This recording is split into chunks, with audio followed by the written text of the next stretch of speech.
Representative Ilhan Omar, Democrat of Minnesota, met with recently ousted Pakistani Prime Minister Imran Khan in Islamabad on her maiden visit to the country on Wednesday.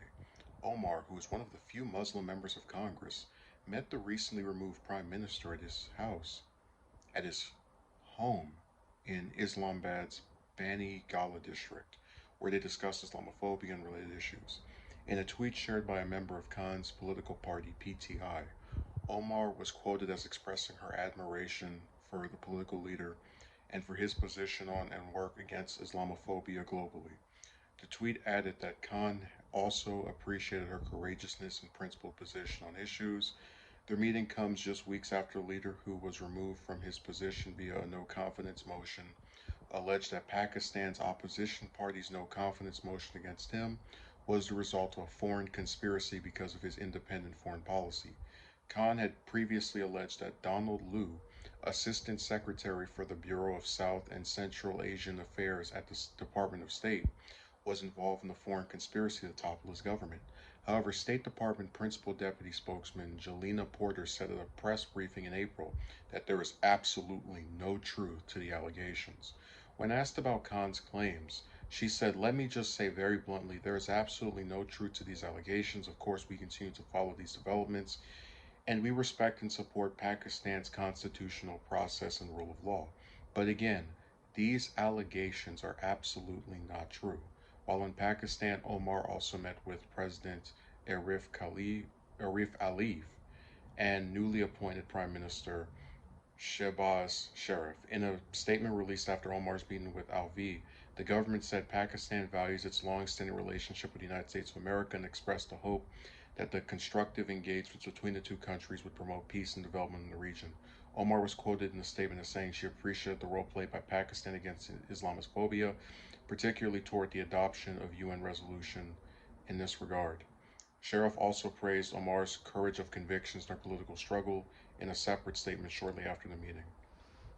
So let me just start this by saying I had heard a little bit about his ouster, but it wasn't something that was really because you know how American news is when stuff happens in other countries, unless it's Canada, the UK, and maybe Israel. And again, there's certain stuff from Israel they don't like talk about when it comes to what that government over there does to Palestinians. You'll hear nothing about it at all. Um, do I believe that there was a foreign conspiracy to go after him for his, he said his independent foreign policy? I'm not as well versed as and I haven't seen or read anything regarding that, but I wouldn't be surprised because we've been over this before. The United States loves toppling governments that don't bend to its rule. This is what we tried to do in Venezuela a couple of years ago. Um, this is pretty much what we were doing in Afghanistan. We just love invading these countries and trying to create regime change. Look at our relations with Cuba for more information on that. So just going off the history of the U.S., I don't think it's that big of a stretch of the imagination to assume that we probably did have at least, if it wasn't Biden himself, probably someone in his administration that was trying to either do something behind his back or do something for him. I really wouldn't put it past us.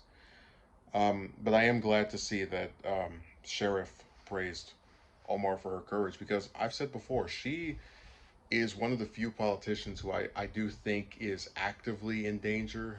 When you look at a lot of the vitriol against her, not even just like, oh, you're dumb with it, because they did it with AOC as well. But when you have higher ranking officials like the previous president of the United States, um, allowing this to go unabated, where they spread these, uh, conspiracy theories like, oh, you married your brother, even though it would have been physically impossible because her mother died when she was a few years old, whatever.